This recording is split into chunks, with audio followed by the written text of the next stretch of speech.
Сегодня будет крутейшая диорама по мульту Король Лев. Очень подробно покажу процесс создания реалистичной горы из самого доступного и недорогого материала, а также покажу, как легко можно имитировать шерсть животных. В одном из видео я проводил опрос, про какой этап создания диорамы рассказать подробнее. Из трех вариантов 49% набрал вариант, где вы хотели бы узнать про необходимые инструменты для начала.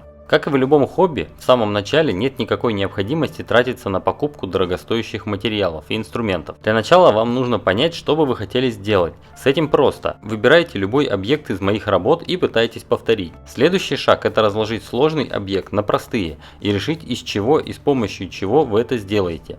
Теперь ближе к делу. Во всех своих диорамах я использую самый доступнейший и практичный материал пеноплекс. Один такой лист стоит всего 90 рублей, а сделать из него можно кучу всего. Пеноплекс продается в строительных магазинах, так как выполняет роль утеплителя в домах. Но для хобби важны его другие особенности. Он совершенно не впитывает жидкость, плотный и не крошится при обработке, как пенопласт. Горит ли он? Да, горит, но только от открытого источника огня. Кстати, я скоро покажу, как использовать это свойство для создания пустыни.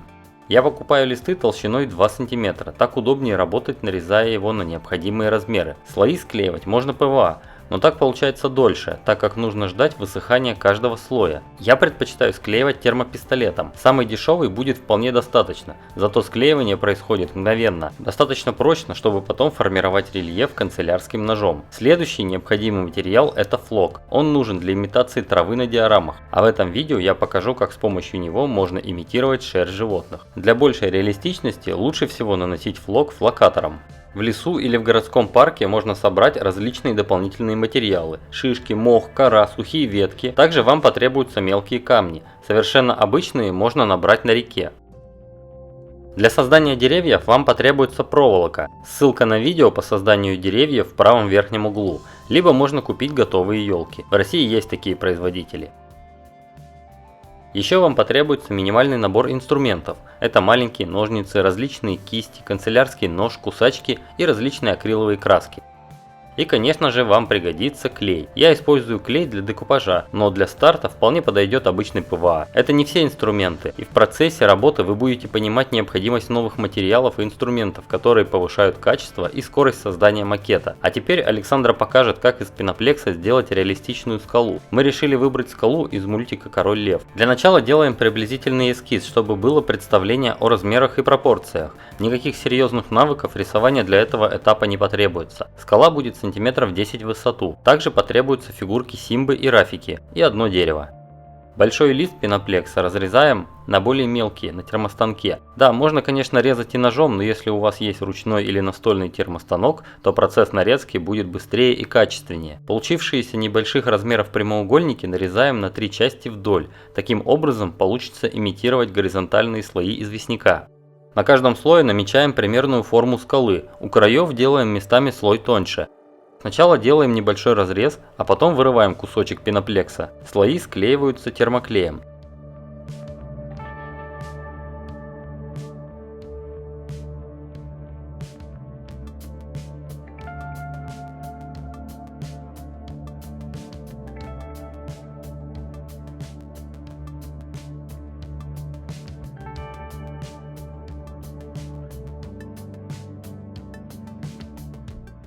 Продолжаем наращивать скалу, работая над каждым слоем и склеивая слой друг с другом. Продольный разрез и вытаскиваем кусочек.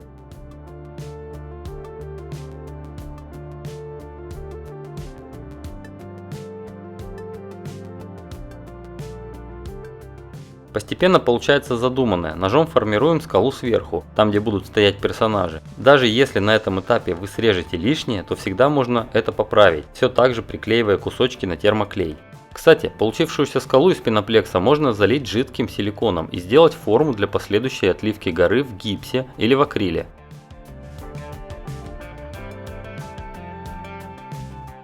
Вырезаем место под фигурки и под дерево. Как создать такое дерево, я расскажу в серии следующих видео, где собираюсь показать создание различных типов деревьев с нуля.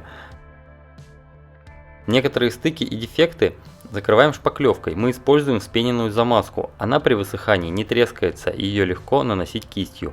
Но можно использовать финишную шпаклевку, если ничего другого под рукой нет.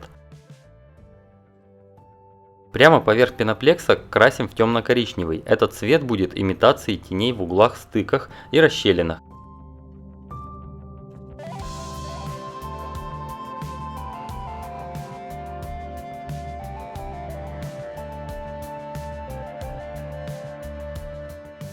Для создания текстуры песка используем готовый акриловый состав с гранулами.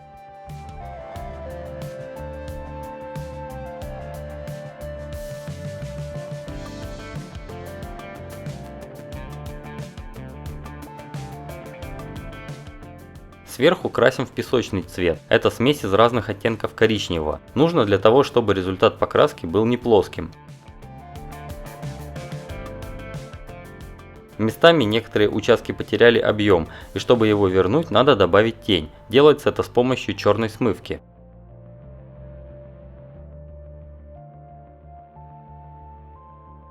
Осталось добавить цвет. Делается это с помощью светло-коричневой краски сухой кистью. Проходимся по всем граням. Скала будет стоять на деревянной подставке на магнитах. В скале будет два самореза, а в подставке пара неодимовых магнитов. Конечно, саморезы не будут держаться в пеноплексе, но зато пеноплекс легко удержит эпоксидку. Делаем небольшое углубление под эпоксидку на дне скалы. В итоге саморезы будут прочно держаться в отвердевшей эпоксидной смоле.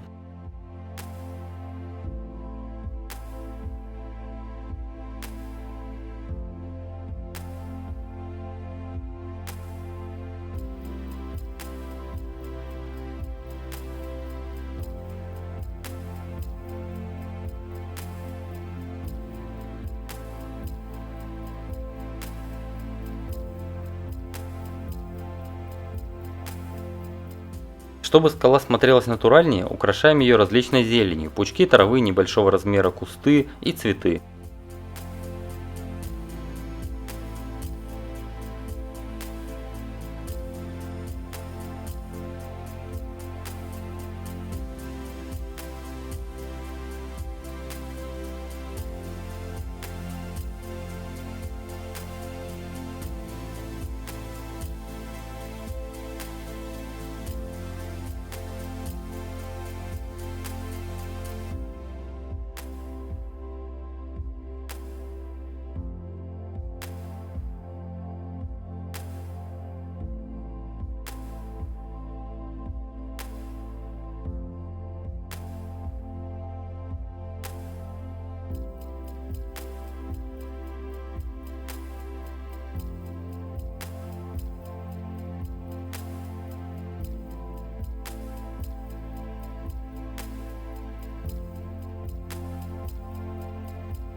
Сверху приклеиваем дерево. Маскируем стык сначала замазкой, а потом красим. Процесс покраски точно такой же, как при покраске скалы. Основной цвет, потом тени и потом свет.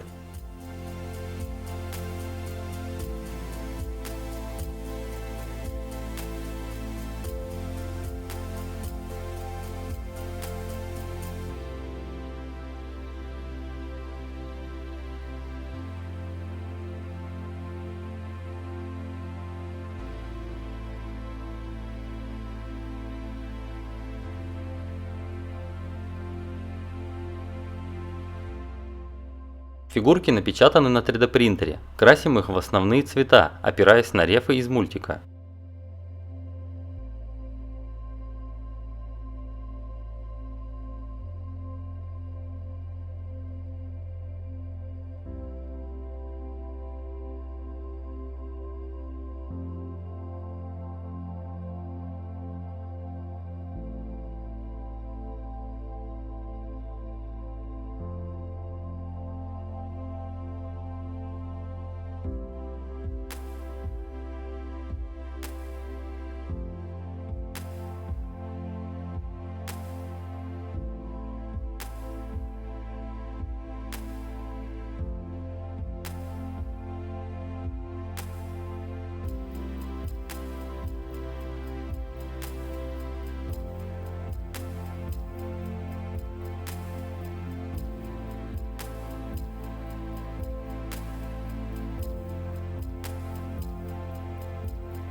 Текстура шерсти на фигурках уже есть, но хотелось избавиться от пластиковости. Решили провести эксперимент и сделать шерсть из флока минимальной высотой 1 мм.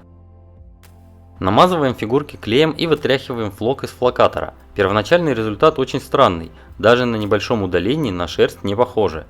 Но это только начало, и продолжаем дальше. Пока клей не высох, пальцем задаем направление флока, формируя шерсть.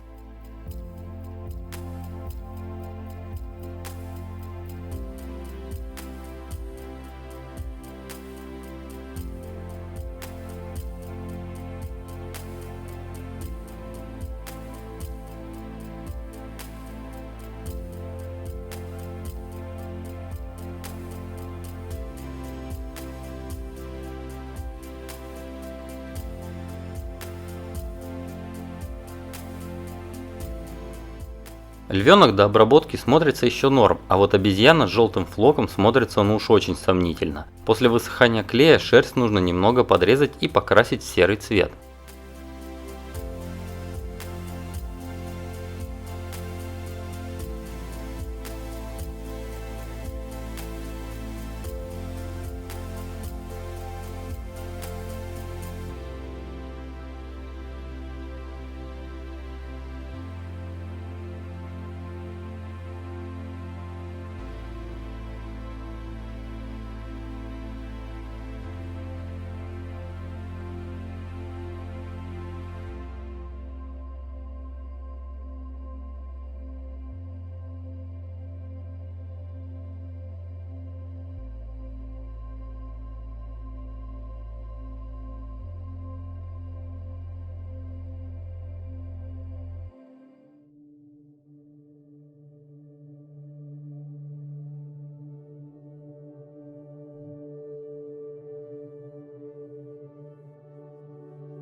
Почти все готово, еще немного подравниваем флок и дорисовываем глаза.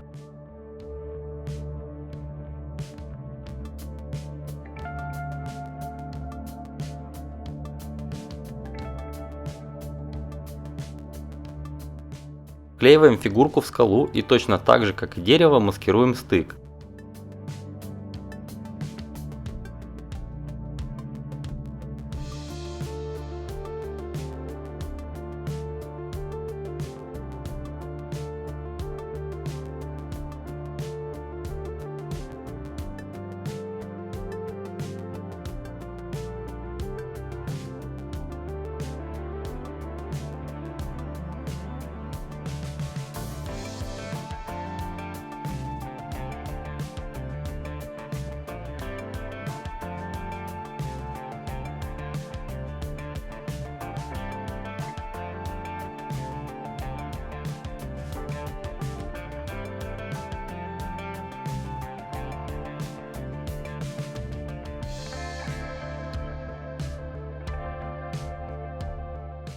Макет реалистичной скалы готов.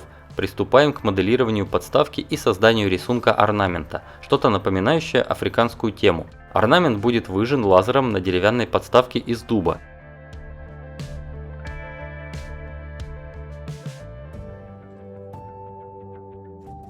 Высверленные места под магниты сначала заполняем вспененной замазкой, чтобы магниты были на одном уровне, а затем приклеиваем их на эпоксидку.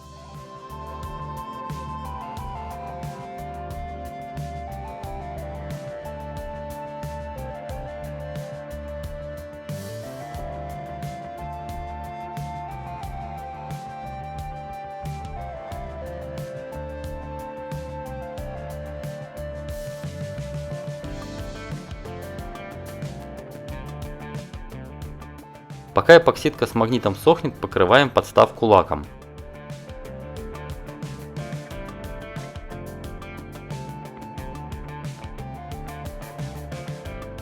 Под саморезы высверливаем отверстия, иначе в эпоксидку их просто так не ввернуть.